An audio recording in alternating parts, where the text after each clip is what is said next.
Inside the Capitol's most watched hearing of the year, Jasmine Crockett locked eyes with Nancy Mace after a 17-second racial insult that mocked the name of Jasmine's mother, a nurse who served for 43 years without ever being allowed through the front door. Mace thought it was just another joke, but within 3 minutes, one sentence from Jasmine left her speechless, and the entire room stunned. When the world hears what she said, will they keep laughing with the powerful or finally stand with the ones they stepped over? Stay with us. This is a story worth every second of your time. Inside the Grand Hall of Liberty University, everything looked polished and professional. Bright lights lit up the stage and rows of guests filled the seats. The event was called the Women's Heritage and Leadership Summit, a big conference about women in politics, broadcast live across the country. On the surface, it looked respectful and balanced, but underneath there was tension. Jasmine Crockett had been invited to represent progressive Black women in leadership. She arrived quietly, wearing a dark navy suit and carrying a leather notebook. She didn't come for attention. She came prepared. Walking just a few steps behind her was her mother, Althea, an older woman with gray-streaked hair in a deep red shawl. She didn't say a word. Jasmine didn't take her backstage. Instead, she walked her to the very last row in the auditorium, a quiet corner, and gently said, "You'll see everything from here." Althea sat down, folded her hands, and stayed still. No cameras pointed at her. No one noticed her. But she was exactly where she needed to be. Across the room, Nancy Mace arrived with a completely different energy. She walked fast, heels clicking, followed by her staff. Her voice was loud. Her expression was confident, even a little smug. She waved at donors, smiled for cameras, and looked like she was ready to win something. When she found out she'd be sitting across from Jasmine Crockett, she grinned and said, "Well, this should be interesting," in a tone that sounded more like a threat than a joke. Her press team fixed her microphone. The moderator, a nervous older professor, checked his notes. Lights dimmed a little. The cameras started recording, but no one, not even the media crew, looked toward the back of the room. They didn't notice the quiet woman sitting in the shadows. What they didn't know yet was this: the most important person in the building wasn't on stage. Not yet.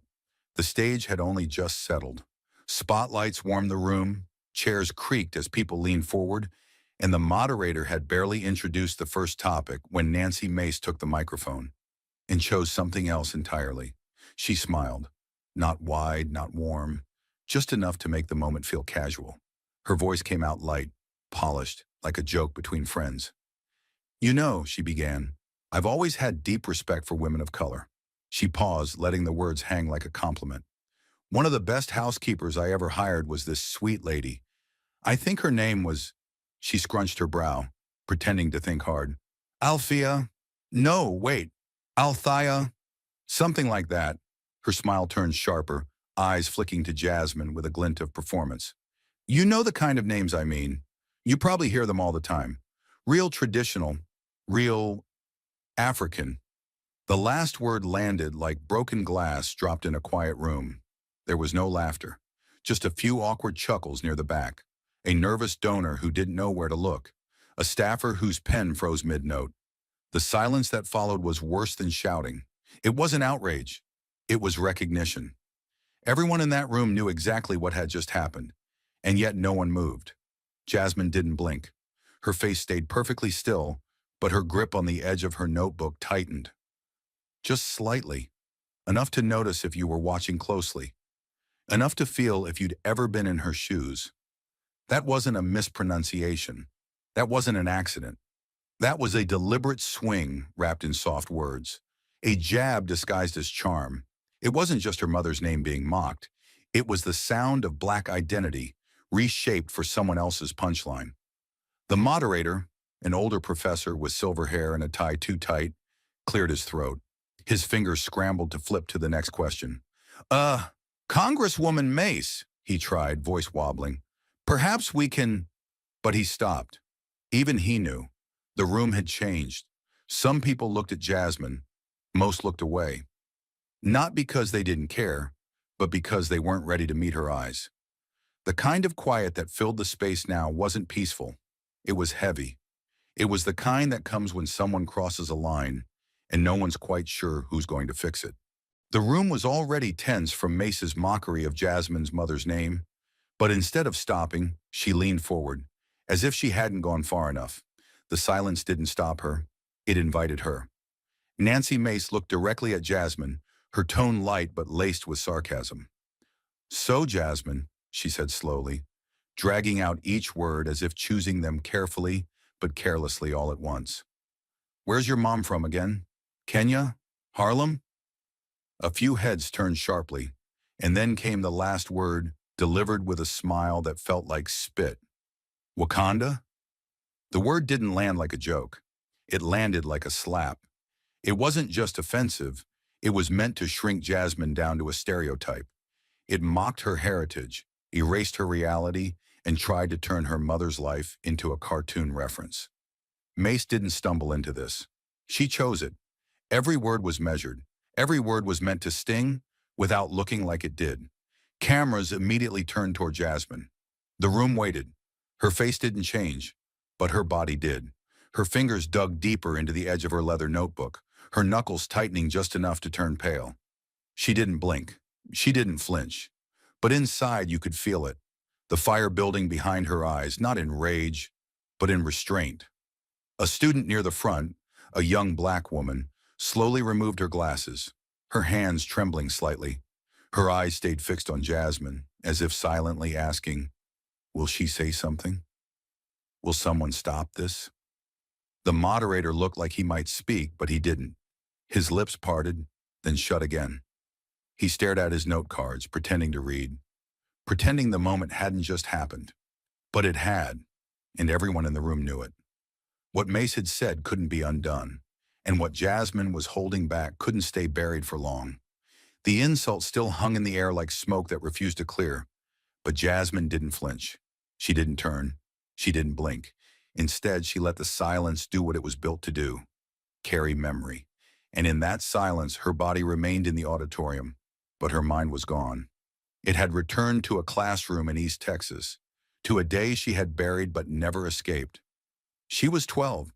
It was Spirit Week at her mostly white middle school, and the theme was Crazy Hair Day.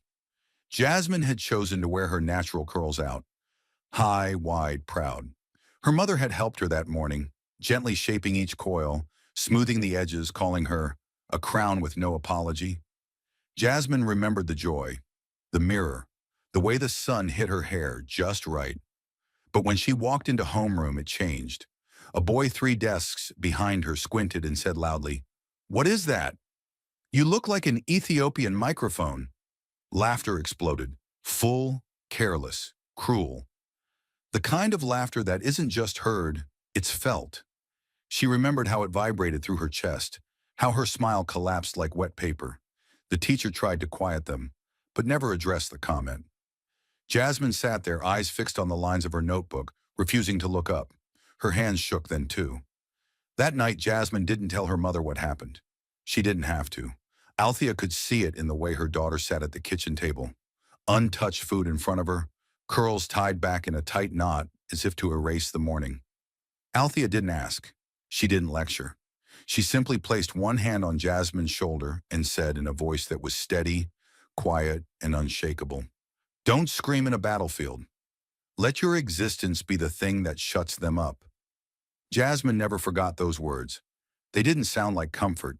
They sounded like steel, like armor. And now, all these years later, on that stage with cameras rolling and the sting of Nancy Mace's mockery still fresh in the air, Jasmine looked down at her palms. Slight tremor, controlled breath. She pressed her thumb gently into the soft leather of her notebook, not for grounding, but for gathering. She wasn't panicked. She was remembering who taught her how to stand still in a storm. And that stillness wasn't silence. It was strength. Real strength. The kind you don't need to explain. The kind that knows how to wait for the exact right moment to strike back with something louder than anger. Truth. Jasmine sat still, calm on the outside but bracing inside. But before she could speak, before she even needed to, another voice rose. One stronger, one older, one shaped by decades of storms. From the last row of the hall, a woman stood up. No one had invited her. No one had noticed her until that moment. But now the room turned to her like she had pulled gravity toward herself. Althea Crockett, Jasmine's mother, rose slowly, shoulders squared, eyes clear. There was no trembling in her frame, no hesitation in her breath, just a quiet force building behind her presence. And when she spoke, her voice didn't shout, but it carried. It commanded. "I didn't come here to be spoken about," she said, her tone calm but cutting. "But if someone's going to use me to get a laugh, at least say my name right." The words rang out with perfect clarity, louder than any insult spoken earlier. She didn't raise her voice. She didn't need to. The power was in how steady it was, how controlled, how deeply it landed. The effect was instant. The room froze. The moderator blinked, visibly panicked, but said nothing. Nancy Mace lowered her eyes and started rifling through her papers, not to find something, but to avoid everything. Her fingers twitched, desperate to look busy, but her silence betrayed her. Because in that moment, everyone knew she had been answered, and not by the daughter she tried to provoke, but by the mother who had seen this kind of cruelty before and survived it. Althea didn't come to fight. She came to remind the room that respect isn't something you request. It's something you embody. And even the deepest prejudice couldn't drown a voice like hers. She took one small step forward from the back of the room, her heels making the faintest sound on the polished wood floor. There was no microphone in her hand, no spotlight above her. And yet every person in the auditorium turned to face her like she had summoned something older, deeper, and far more real than anything said from the stage that day. Her eyes lifted, not confrontationally but steadily, toward the row of panelists, toward the podium, toward the very air where her name had just been twisted into a punchline. Her voice carried no anger, only something firmer than rage, truth spoken without fear. "I used to scrub the floors for men who now have buildings named after them," Althea said, her tone steady, unshaken. "Men who were powerful, who gave speeches, shook hands, wore medals. But let me tell you something. None of them ever felt the need to mock someone just to feel important." Her eyes were calm, her words deliberate. Not one of them ever turned a woman's name into a punchline. Not one tried to shrink someone down just to stand taller themselves. "I've seen pride, I've seen ego, but I have never seen real honor come from cruelty." She paused, scanning the stage, not seeking a reaction, just stating a fact. "So if you're going to talk about leadership and legacy," she added, "then at least start by pronouncing a name with respect." Her words didn't echo. They settled. Like a weight the room suddenly realized had been sitting on their chest the whole time. She let the silence settle around her. She didn't fill it. She didn't rush to the next point. She allowed it to sit, let it sting. Let the room feel the weight of what they'd allowed to pass only moments ago as a joke. She didn't look for validation. She didn't glance at Jasmine, or Mace, or the cameras that had now quietly panned away from the stage. Her eyes were fixed forward, not on a face, but on the principle. And that made it all the more devastating. Nancy Mace, just minutes before so smug in her posture, had now gone still. Her fingers fiddled with her pages, but not to prepare, just to avoid eye contact. The moderator stared at his cue cards like they were written in a language he no longer understood. Across the audience, students sat frozen, not out of fear, but out of reverence. Something rare was happening, something raw. And then from the third row, a soft whisper slipped into the silence, gentle but unforgettable. "She doesn't need a mic," the student said. "She is the mic." The words didn't echo. They didn't need to, because in that moment, no one could deny it.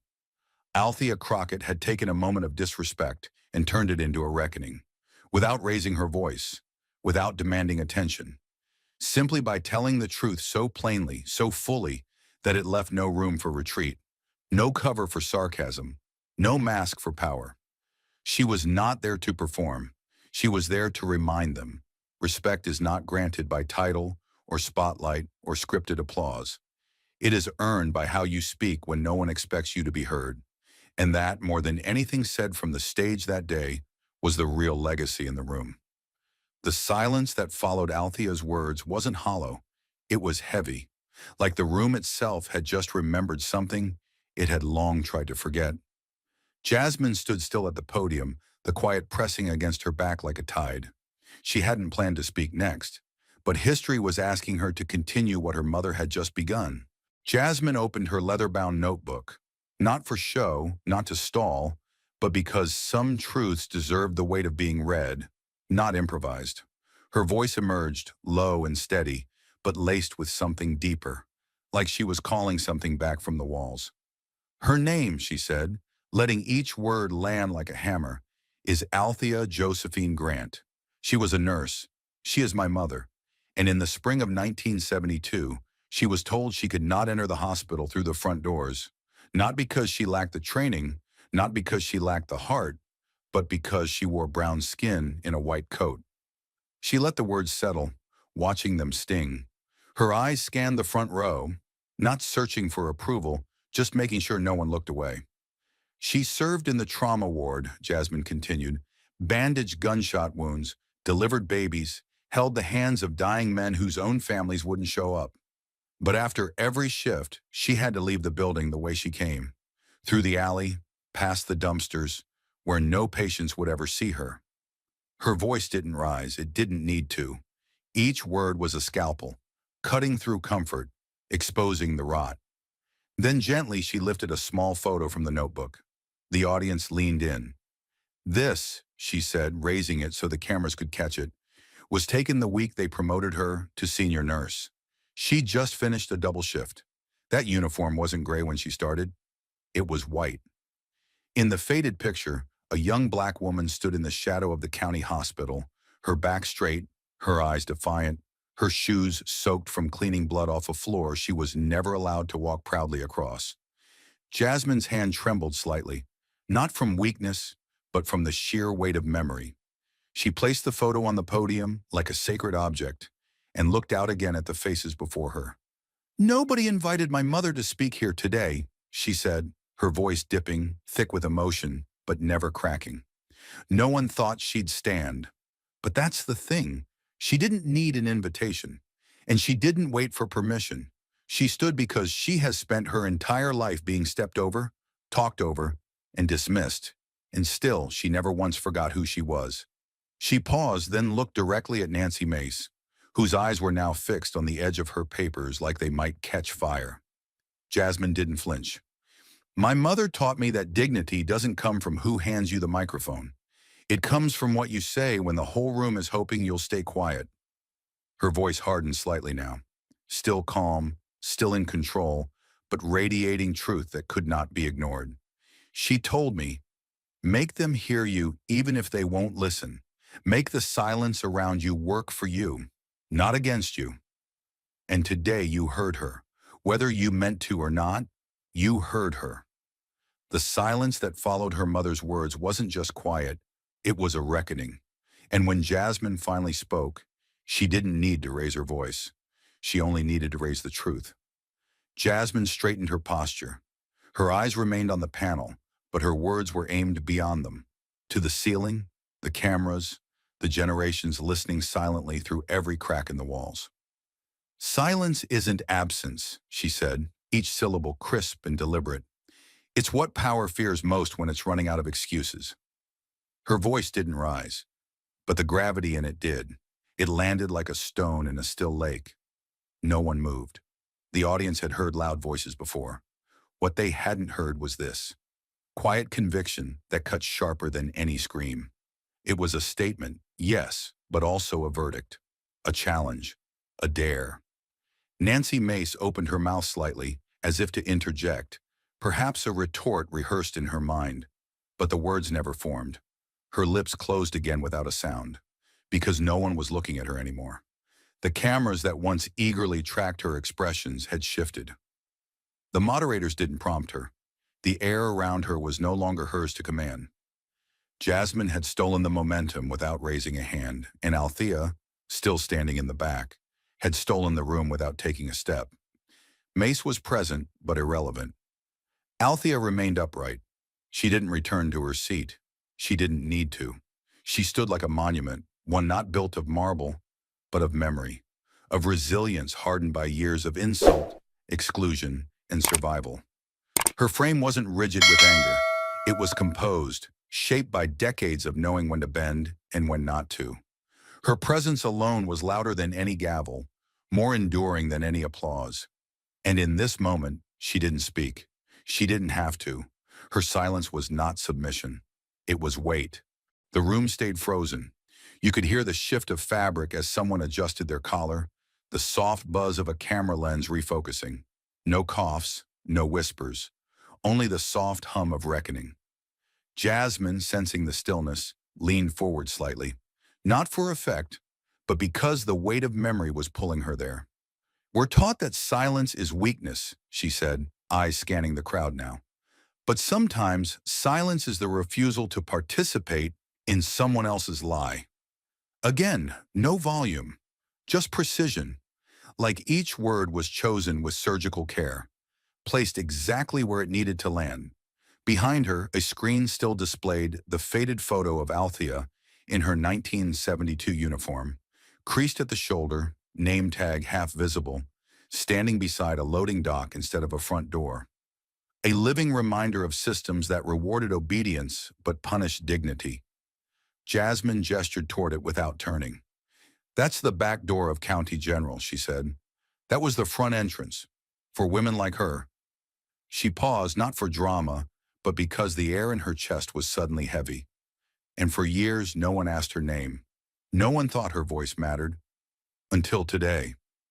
The words struck like a slow-moving blade. Sharp, yes, but deliberate. Not meant to wound, but to expose. Around the hall, eyes dropped. Not in shame, but in realization. This wasn't just about Jasmine or her mother. It was about everyone who had ever been forced to be quiet just to survive. It was about every truth that had been swallowed so someone else could keep smiling. A young moderator, barely in his 30s, shifted nervously in his chair, clearly unsure whether to move on, cut to commercial, or simply vanish. But no cue was needed, no button pressed, because Jasmine had already seized the moment, locked it in her grip, and reshaped it into something undeniable. There was no going back to scripted questions. Not after this. Althea exhaled slowly but didn't sit. Her hands clasped loosely in front of her, trembled just slightly but not from fear. It was something else, something almost holy. The trembling of a woman who had waited half a century to see someone say the thing she had never been allowed to. Her gaze remained steady, fixed not on any one face, but on the shape of justice itself, standing invisible in the room like a ghost finally invited in. And in that silence, longer than any pause on C-SPAN, heavier than any filibuster, the truth stood naked. No spin, no applause, no escape. And just when the silence threatened to settle forever, Jasmine took one more step into the past, not to escape it, but to confront it head on. She didn't need notes, didn't need a screen. She carried the memory like a scar under her skin. "I was 16, Jasmine said, her voice steady but weighted, and I wanted to quit. Not just school, everything." Her eyes didn't blink, not once. "Every time I raised my hand, they called me by the wrong name. Every time I walked into a room, they acted like I didn't belong in it. Not because I was wrong, but because I was invisible. I thought maybe if I shrank myself enough, they'd leave me alone. But they didn't want me small. They wanted me gone." She took a breath, not shallow, not broken, just enough to gather what came next. "One night I came home, threw my backpack on the floor, and told my mother I was done. I said, 'Why should I keep showing up if no one even remembers my name?'" Her voice cracked slightly, but she didn't let it falter. She looked at me, tired, still in her nurse uniform, hands raw from scrubbing, and said something I've never forgotten. Jasmine paused. The room leaned in. She said, "If they don't want to remember your name, then make damn sure they remember your voice." The words didn't just echo, they struck, like gunpowder catching flame. Jasmine's eyes scanned the room, not in search of pity, but to deliver a promise. "That was the day I stopped apologizing for being heard. That was the day I realized silence isn't peace. It's permission, and I was done granting it. She took one step forward, as if walking through every classroom, every boardroom, every courtroom that once tried to erase her. My voice? It wasn't perfect. It shook. It cracked. But it stayed. And over time, it cut through the noise like a knife through paper. Someone in the back gasped, just barely audible, but it was enough to remind everyone they were still breathing. Jasmine didn't flinch. They used to laugh when I corrected how they said my name. What does it matter, they'd say. But names matter. Names carry history. Names carry dignity. And when you strip a name from someone, you're not forgetting them. You're trying to erase them. She paused, eyes sharp as steel. But you can't erase a voice that refuses to whisper. At that moment, the energy in the room shifted again. The weight of generational struggle settled over the audience like fog, thick, unshakable. Jasmine's voice lowered, but the impact only deepened. Some people get to be remembered by accident. The rest of us, we fight to be remembered on purpose. Her hand hovered near the mic but never gripped it. And every time they misnamed me, they built the woman I am now. Every slight, every dismissal, every "what's her name again?" It trained me not to disappear, but to define. No one looked at Nancy Mace anymore. No one looked at the stage timers or the moderators. They looked at Jasmine, and through her, they saw themselves, their daughters, their students, their younger selves. And for the first time in that chamber, the air felt not just still, but charged. As if someone had finally flipped the circuit on and said, "Now listen." And just as the weight of her mother's words settled into the silence like stone, Jasmine reached into her bag, not for notes, not for data, but for something far older, far more personal. Jasmine's hand moved slowly, deliberately, as if the next object she was about to reveal held more power than any podium or platform ever could. She pulled out a small, worn notebook, its edges frayed. The once deep blue cover faded to a soft gray with time. The room leaned forward unconsciously, drawn by something unspoken. With care, she opened it to a page marked by years of fingerprints, creases, and one faint coffee stain. The handwriting was slanted but strong. It didn't scream, but it didn't whisper either. It read, "Speak when it matters. Stand when no one else dares." Jasmine held it up, not as a weapon, but as evidence. Evidence of a promise forged long before cameras, before campaigns, before anyone in this room knew her name. She looked out at the crowd, not to impress them, but to remind them. "This was given to me by the woman you just tried to make into a joke," she said, voice steady, not loud but sharp as a blade. "I was 13. I didn't understand everything yet, but I knew enough to recognize injustice even when it came dressed in polite smiles." She flipped a few pages forward, each one marked by scribbles, courtroom observations, and underlined quotes. "My mother didn't just raise me to be polite. She raised me to be ready, ready to speak truth to power, ready to stand alone if I had to." The room was silent, but it wasn't empty. It was full of tension, of reckoning, of people realizing they had underestimated the wrong woman. Jasmine tapped the notebook gently, like a gavel against invisible injustice. "This isn't just paper," she said. "It's survival. It's a manual for walking into rooms like this. Rooms that were never built for women like her. Or me." Her gaze shifted to Nancy Mace, who had finally gone still. "When I say I didn't come here alone, I mean it. My mother walks with me. Every sentence I speak, every silence I refuse. That's her handwriting echoing through mine." A beat passed, not empty, charged. "She wrote this on the day I froze during a school debate," Jasmine continued. "They laughed when I stumbled, said girls like me don't have the voice for politics, that we should stay in our lane. I came home crying, and she handed me this. She didn't hug me. She didn't tell me they were wrong. She told me to prove them wrong." Jasmine's knuckles tightened slightly around the book's spine. "So I came back. I didn't win that debate, but I didn't freeze again, and I haven't stopped speaking since." The notebook now rested open on the podium, like a second speaker in the room, one made of ink, pain, and persistence. Some of you measure legacy in titles. I measure mine in sentences written late at night by a woman who wasn't supposed to have a voice, but taught me how to wield mine. Jasmine's tone grew firmer. You tried to turn her name into a punchline. I just turned it into a monument. As the weight of Althea's words settled over the room, like dust in a storm's aftermath, Jasmine slowly stepped forward, the silence around her no longer empty, but sacred. She didn't raise her voice. She didn't need to. The stillness had become her ally, and the air itself seemed to lean in to listen.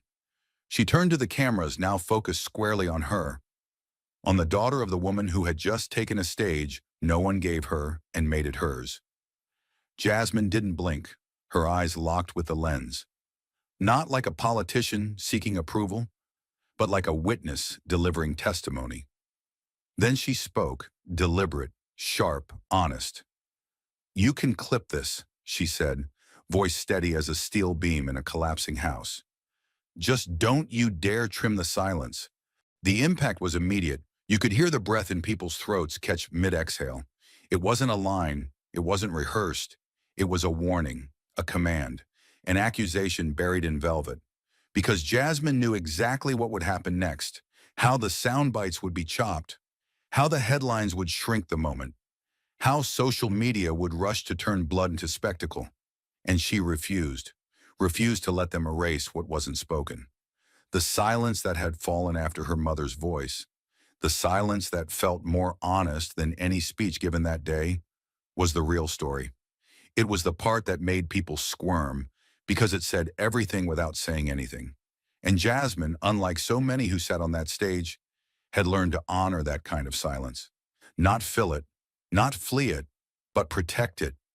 She held the gaze of the camera a second longer, letting the words embed themselves in every newsroom, every clip editor's screen, every viewer's mind. She was daring them. Tell the truth or get out of the way. Then she turned back to the room, her voice calm but no longer quiet. Nancy didn't ask to understand, she said, each syllable sharp as glass. She asked to trend. The audience tensed. It was no longer a hearing. It was an unmasking. She wasn't debating anymore. She was documenting. But some of us weren't raised to perform, Jasmine continued, her voice rising just slightly, not in volume, but in conviction. We were raised to last. The final word landed like a gavel, not in the sense of authority, but in finality. She wasn't asking for agreement.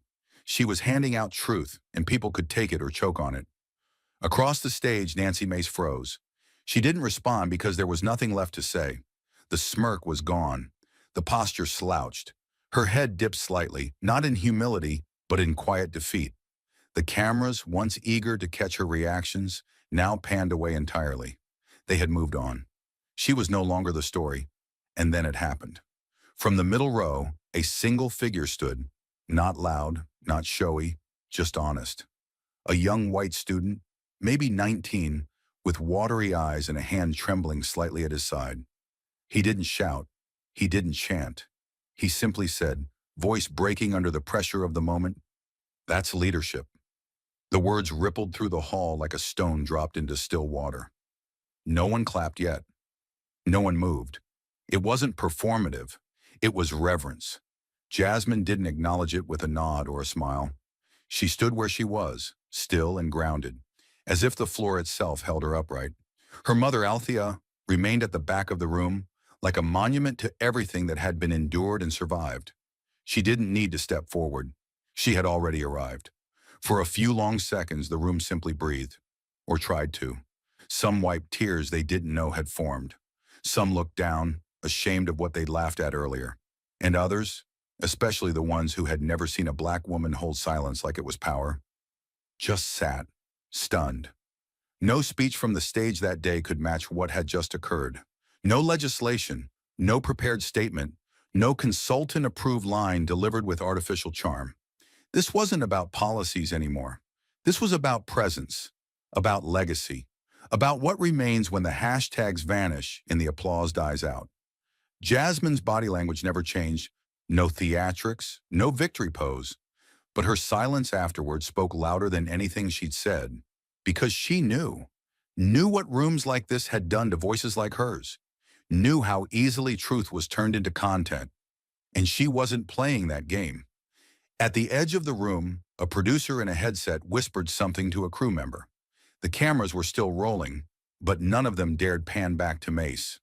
Her presence had become irrelevant. She no longer existed in the frame of the moment. Then someone else stood, and another.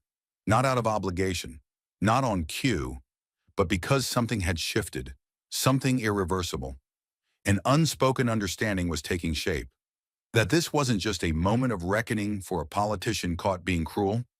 It was a shift in who got to define strength.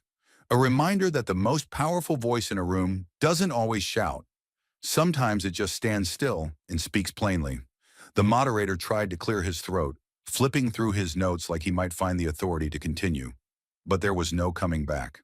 The hearing was technically still in session, but spiritually, morally, culturally, it was over. Jasmine had spoken, and more importantly, she had stopped speaking. And in that silence, everything that mattered had been said. As people slowly rose to their feet, there was no eruption, no wild applause. Just that rare, trembling hush that follows the kind of truth no one wants to admit they'd forgotten how to hear. Althea closed her eyes briefly, only briefly, then opened them again. She didn't smile. She didn't cry. She just stood there, the same way she had stood in back entrances and emergency wards and kitchens where no one saw her, but where she always made herself felt. She didn't need the spotlight. She was the reason it existed. Jasmine slowly closed the folder on the table before her. Her fingers hovered for a moment above its edge, then rested flat against the cover. The kind of gesture that doesn't say finished, but done. A few rows over, a reporter whispered into a recorder. "I think this is the moment," she said quietly. "The one people will play back when they ask what changed." Another staffer simply nodded. No hashtags, no headlines yet. But something had indeed shifted. Because this wasn't just about a politician insulting a name. It was about the weight of that name, the hands that carried it, the voices that built it, the silence that surrounded it, and the daughter who refused to let that silence be mistaken for surrender. Jasmine Crockett had said what she needed to say, and then she gave the silence the final word. And just when the silence had stretched to its edge, taut like a held breath across the room, Jasmine took one final step forward, her voice quiet, but forged in fire. The calm around her wasn't peace, it was pressure, the kind of stillness that comes before tectonic plates shift. Her eyes scanned the rows not with defiance, but with something more enduring, conviction shaped by generations. She didn't raise her arms, she didn't clench a fist, but she carried with her the posture of every woman who had ever been asked to wait her turn, swallow her pride, or smile through erasure. She looked forward, not at the audience, not even at Mace, but through the moment itself, like she had outlived it before it finished. Then she delivered the final blow, not with volume, but with precision. "You mocked our roots. Don't act surprised when they rise through concrete." The words didn't echo. They embedded, deep, heavy, immediate. The kind of line that didn't ask for a reaction. It commanded one. For a split second, it was unclear whether anyone would move. The audience seemed frozen in place, as if a collective realization had just been carved into their skin. Then from the far right corner of the auditorium, an old man stood, slowly, carefully, but with unmistakable weight. His suit was worn at the cuffs, his knuckles curved by time, and his hair, snow white, trembled slightly as he rose. But when he did, when this professor of American history, who had sat through decades of hearings, lectures, and testimonies, stood without a word, the effect was electric. No gesture, no applause.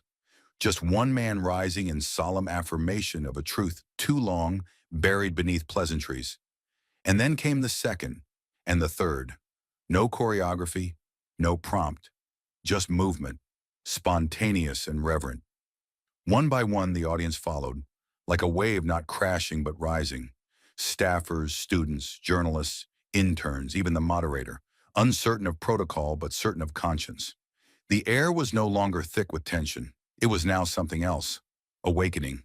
No one clapped, no one dared. Because this wasn't celebration. This was acknowledgement. Jasmine had spoken, but what stood now was not for her. Their eyes, every last one of them, turned not to the podium, but to the back of the room, to the woman still standing, Althea. She hadn't moved, not a single inch. Her hands remained at her sides, fingers relaxed, chin steady. She didn't smile, didn't bow, didn't soften.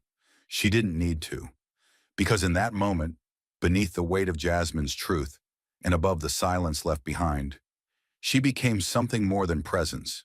She became proof, not of pain, but of endurance, not of suffering, but of survival. She didn't weep. She didn't tremble. Her eyes, dark, firm, unflinching, met the gaze of every soul now turned toward her, not demanding recognition, but daring people to see what they'd always chosen to overlook. It wasn't performative. It wasn't poetic. It was real. Althea's stance wasn't just about dignity. It was defiance without movement. For decades, she'd been the woman walking through back doors, taking second shifts, raising children in a world that counted her labor but not her life. Now in the most unexpected of theaters, surrounded by power brokers and pundits, she stood unmoved as the crowd finally looked, truly looked at her. Not as a mother, not as a story, but as the root itself, a living monument to everything that had been buried and dared to grow anyway. Jasmine didn't speak again. She didn't need to. Her final words had done what no hearing, no headline, no bill ever could. They cracked something open, not just in policy, but in people. For years, generations even, the system had demanded submission in exchange for survival. Today, someone had refused the deal. And the room, whether ready or not, had felt it. A young staffer, maybe in his 20s, wiped his eyes with the cuff of his shirt and whispered, almost afraid to be heard, "I didn't know, until now." A journalist nearby scribbled something onto a notepad with trembling hands. An aide reached out to touch Althea's shoulder, but stopped just short. Like interrupting a moment of sacred stillness would be a sin. The cameras kept rolling, but they had lost their control. The story no longer belonged to the networks. It belonged to the silence, to the roots, to the rising. Nancy Mace, still seated behind her polished nameplate, finally looked up and saw a crowd no longer interested in her. Her mouth opened as if to explain, to justify, to recover. But the moment had passed. Her platform had been stripped away, not with anger, but with memory. Not with chaos, but with calm. The same calm that came when a storm had finally left, and the damage could no longer be denied. Jasmine turned once more, not to face Mace, but to face the audience who now understood why she had come. Not to win, but to remind. Her hands tightened around the folder in front of her, and though she said nothing, her posture told the rest. This wasn't a performance. It was a warning that from this point on, mockery would meet memory, that every name laughed at, every voice silenced, every history dismissed, would rise just like roots do, relentless, patient, unbreakable. In the back of the room, Althea finally shifted. One small movement, a single nod, not for recognition, but for reckoning, the kind that says, "We've waited long enough." And the rest of the room, those who had just stood, did not sit back down. They stayed upright, not in protest, not in praise, but in witness. Because they knew now, too late for comfort, but just in time for truth, that what they had seen would not pass like news. It would stay, in memory, in record, in the silent spaces between words. Jasmine walked slowly off the dais, not triumphant but whole. She passed by the front row without meeting any eyes, moved toward her mother without hesitation, and paused beside her, not behind, not in front. Beside. For the first time since the hearing began, mother and daughter stood together. No flashbulbs, no podiums, just presence. Two women standing where others had tried to erase them, and still, rising. The silence that followed Jasmine's final line was unlike anything the auditorium had experienced that day. It wasn't polite, it wasn't ceremonial, it was electric, thick. The kind of silence that doesn't ask for respect. It commands it. She stood center stage, eyes locked on the camera lens as if she were speaking to a nation that didn't know how to listen until this very moment. The air shifted. You could hear breaths being held. Pens stopped scribbling. The hum of fluorescent lights above became suddenly loud in the absence of everything else. Then she said it. "You can clip this," she said, voice calm, deliberate. "Just don't you dare trim the silence." Her words didn't need to shout. They detonated in the stillness, ringing louder than any insult that had flown across the room that day. She didn't flinch, didn't blink, didn't soften the edge in her voice, because this wasn't performance. This was a reckoning. Every syllable felt like a sledgehammer against a wall built on mockery and indifference. And the wall, it cracked. Nancy Mace stirred slightly in her seat, opening her mouth to retort. But the cameras didn't wait for her this time. They had already panned away, as if instinctively aware that she no longer held the floor. The frame belonged to Jasmine now, not because she demanded it, but because she earned it. Jasmine took a step forward, not toward Mace, not toward the moderator, but toward truth itself. Her tone never changed, but her words hit harder now. "Nancy didn't ask to understand," she said. "She asked to trend. But some of us weren't raised to perform. We were raised to last." The sentence landed like a closing argument, and a verdict at once. Across the crowd, you could feel the shift from resistance to reckoning. Some students sat forward, jaws tight, eyes wet. Others leaned back, as if trying to absorb what had just been said into their lungs. Even those who had dismissed her at the beginning now watched like people afraid to blink during history. The kind of moment that would be replayed, retweeted, replayed again. And not because it was scandalous, but because it was true. Mace lowered her head. Not in shame. Shame requires self-awareness. She lowered it in retreat. Her fingers fumbled for papers that no longer mattered. Her relevance evaporated like mist under a spotlight. The line had been drawn, not by confrontation, but by clarity. Then quietly a chair creaked. A student stood, white, male, early 20s, face trembling, not from anger but awe. His voice barely more than a whisper, but it echoed nonetheless. "That's leadership," he said. No one corrected him. No one laughed. Because in that moment, everyone knew. He wasn't giving an opinion. He was naming what the entire room had just witnessed.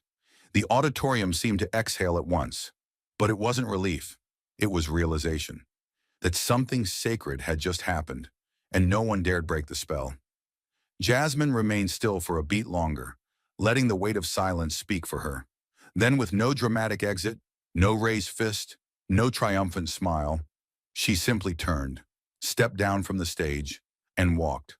No wave to the cameras, no nod to the moderator, just a steady, grounded exit, as if she hadn't just delivered the kind of statement that could rearrange the national conversation. Her heels clicked against the hardwood floor with the rhythm of finality. She wasn't walking away. She was walking through. And the attention? It didn't follow her. It moved. It shifted, almost magnetically, toward the back of the room, where Althea Crockett still stood. She hadn't moved since she first rose. She hadn't spoken since she called out the disrespect wrapped in polite cruelty. She hadn't smiled, hadn't frowned. She simply stood, still upright, immovable, like a monument that refused to be forgotten. But it wasn't stone that held her posture. It was lived pain, lived dignity, the kind of quiet strength built not in moments like this, but in the thousands that led to it. The cameras found her again, not because anyone directed them, but because the moment demanded it. She didn't seek their gaze, but she didn't turn from it either. She stood in it, fully, entirely, and in doing so, she reframed the entire room. One professor, gray-haired, tenure-worn, and battle-hardened by years of fighting for truth in classrooms and courtrooms, was the first to rise. He didn't clap, he didn't speak. He just stood, hands by his side, head upright, a silent salute to a woman who had not asked for applause, but earned something far rarer: reverence. Then another student, then two more, then five. And before long, the entire auditorium had risen, Not like an ovation, but like a nation that had forgotten how to honor truth and just remembered. But none of them were looking at Jasmine anymore. They were looking at Althea, still standing, still silent, still steady, not smiling, not nodding, just holding that space with the weight of everything she'd ever endured and everything she refused to let die. Her eyes scanned the crowd, not to be thanked, not to be praised, but as if measuring whether this moment would hold, whether those rising to their feet were doing so out of inspiration or obligation. She saw them, and they saw her, and that was enough. After nearly an hour on her feet, Althea finally sat, not out of exhaustion, but because the mission was complete. A truth had been spoken, a line had been held, and the baton, it had already been passed, years ago. Today was just the proof of it. Jasmine didn't pause as she left, didn't glance back at the crowd, didn't wave, because this wasn't about her. A student near the front row opened a small leather-bound notebook. His fingers shook slightly as he wrote, not from nerves but from urgency. He didn't want to forget the words, didn't want history to fade into sound bites. On the top line he scribbled, she didn't need to speak much. She let her daughter speak for a generation. No one needed to read it to agree. Outside the auditorium, the media didn't run the headlines they were known for. No flashy Crockett destroys rival captions. No sparks fly on stage. Instead, most major outlets used just one line. A woman stood, and the nation sat up straight. That wasn't a slogan. It was a reckoning. Because in an age of shouting, one woman reminded them all what it meant to speak, without screaming. And in doing so, she changed the conversation, not just for that room, but for every room that would dare forget what dignity looks like when it rises and refuses to sit back down. The applause had faded, but what lingered wasn't noise. It was the kind of stillness that stays behind when something irreversible has been said. Jasmine didn't walk away from a podium. She walked out of a moment that no one in that room would forget. That silence, that rare, sacred silence, wasn't just absence. It was transformation. It was the moment when history stops whispering and starts staring you in the face. Not as a concept in a textbook, but as a living truth in the eyes of a woman who never asked to be a symbol. Jasmine's footsteps echoed down the hallway, but in every head behind her, a question had started ringing. Not about her power, not about her defiance, but about their own silence and what it had cost. Because that day wasn't about a speech. It wasn't about the headlines or the hashtags. It was about something older and harder to capture, the unspoken contract between power and dignity. Jasmine had not come to burn the room down. She came to remind them that justice without humanity is just noise dressed in law. That leadership isn't about dominating the microphone. It's about refusing to let truth go unheard, even when no one's listening. In every chair sat a person who had once ignored a name they couldn't pronounce, laughed off a voice that didn't rise, glanced past a woman like Althea, not out of cruelty, but out of comfort. That day ripped the comfort away. Because when a woman stands with her past and names the pain, not to beg, not to accuse, but to reveal, something shifts, not just in policy, but in posture, in perception, in conscience. The cameras didn't catch everything that mattered. They missed the way one professor held his hand over his chest like trying to calm something shaking inside. They missed the student who had once joked about woke noise, now staring at his shoes like they had stories to tell. They didn't record the hallway where a young black woman paused to call her grandmother and whispered, "You were right." They do listen when you don't flinch. Jasmine didn't need to win a vote. She had already carved something deeper, a reminder that shame isn't the enemy of progress. Silence is, and that respect, once broken, isn't restored by apology alone. It takes witnessing. It takes holding your gaze on the thing you most want to look away from, and not blinking. In the quiet corners of campus, you could feel the shift. Students weren't just sharing clips. They were writing essays, planning teach-ins, asking professors real questions again. Because once you see dignity under fire and watch it not burn, you don't go back to comfort easily. You start asking what fire you've been avoiding, what voice you've been stepping over, and most of all, why it took a public reckoning to hear what had been quietly said for decades. This wasn't just Jasmine's moment. It was a mirror, a brutal, honest one. It asked every person who had ever benefited from someone else's restraint to finally step forward. Not as saviors, but as students. To learn not just about race, or gender, or justice, but about what it means to show up when it costs you nothing, and when it might cost you everything.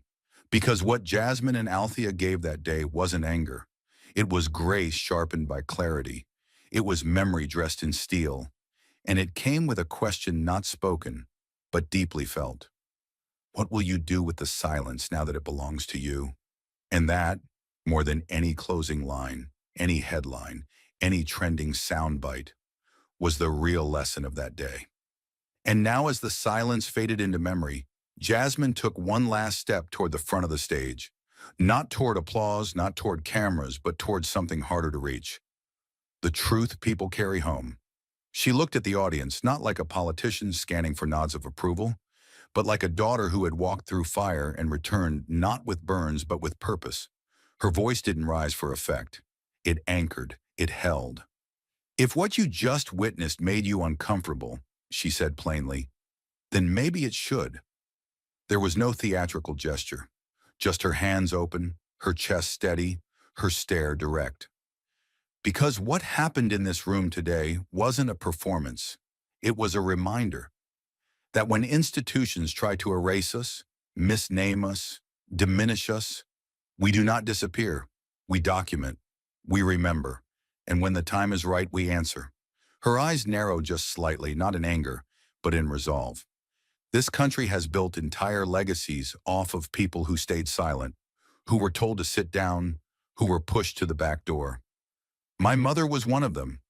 Jasmine lifted her hand and gestured gently toward the last row, where Althea still sat, her spine as straight as ever, her hands resting in calm defiance. She stood without needing a podium. And still, she led. Jasmine's breath caught for a moment, and the room leaned in. So now I ask you, who will you be when no one's looking? Who will you stand for when the cameras turn away? She paused, the air felt heavier, the room quieter. Maybe you're a student here, just starting to ask the hard questions. Maybe you're a journalist, typing every word, but wondering which quote your editor will cut first. Or maybe you're sitting in the back like she was, too tired to fight, but too proud to walk away. I see you. Her words landed like the first drops of a storm, small but unmistakable. And I'm telling you right now, we need more than hashtags. We need more than reposts. We need courage at 2 a.m. when no one's cheering. We need the kind of quiet bravery that stands its ground without a spotlight. She stepped forward again, this time not to deliver a line, but to hand off a responsibility. If you came here to be entertained, she said, eyes flicking toward the cameras, you're already part of the problem. Her tone was razor sharp now, not cruel, but clean. Because the same system that tried to erase my mother's name will erase yours too, if you let it. So don't let it. The pause that followed wasn't empty. It was deliberate. Start asking who benefits when your neighbor's voice is silenced. Start questioning why some names are remembered while others are rebranded as threats. And when they tell you to lower your voice, don't. Instead, ask why they're so afraid of the tone you were born with. One young man in the front row stood without realizing it, his hand clenching the notebook he'd barely touched for the last 20 minutes. A woman near the aisle began to cry, quietly into the cuff of her jacket. But Jasmine didn't dramatize it. She let it be, because this wasn't a scene to manipulate. It was a scar being acknowledged. And to those who sit in rooms like this and walk out thinking they've just heard both sides, let me be clear, racism doesn't have a counterpoint. Misogyny isn't up for debate. And if your neutrality makes you more comfortable than justice does, then you were never neutral to begin with. She turned now, slightly, toward the lens of a live streaming camera. To those watching from home, to those who will clip this, repost it, twist it, listen carefully. You can edit the volume, you can crop the frame, but you cannot erase what just happened here. You cannot trim the silence. And then, With the weight of generations behind her, she delivered the words that would light up screens around the world by morning. You mocked our roots. Don't act surprised when they rise through concrete. For a heartbeat, no one moved. Then from the balcony, an elder professor, gray beard, brown corduroy, a man who had once marched with his own mother, stood first, slowly, purposefully. He didn't clap, he didn't nod, he just rose. And after him, one by one, so did the rest.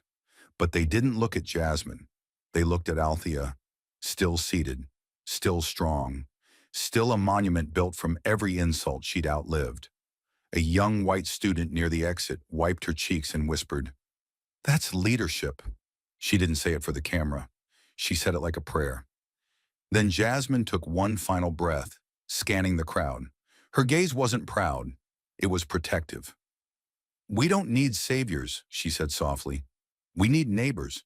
We need allies who don't just show up for the cameras but stick around when the news cycle moves on. We need voters who don't wait until injustice knocks on their own doors to start caring about the locks on someone else's." Her hands came together now, not to signal an end, but a beginning. If you felt something here today, don't let it fade. Turn it into something. Write it down. Speak it out loud. Teach it to someone younger than you. Challenge someone older than you. Ask better questions. Demand better answers. A deep breath. Because this silence you're feeling right now, that's not absence. That's power waiting to be used.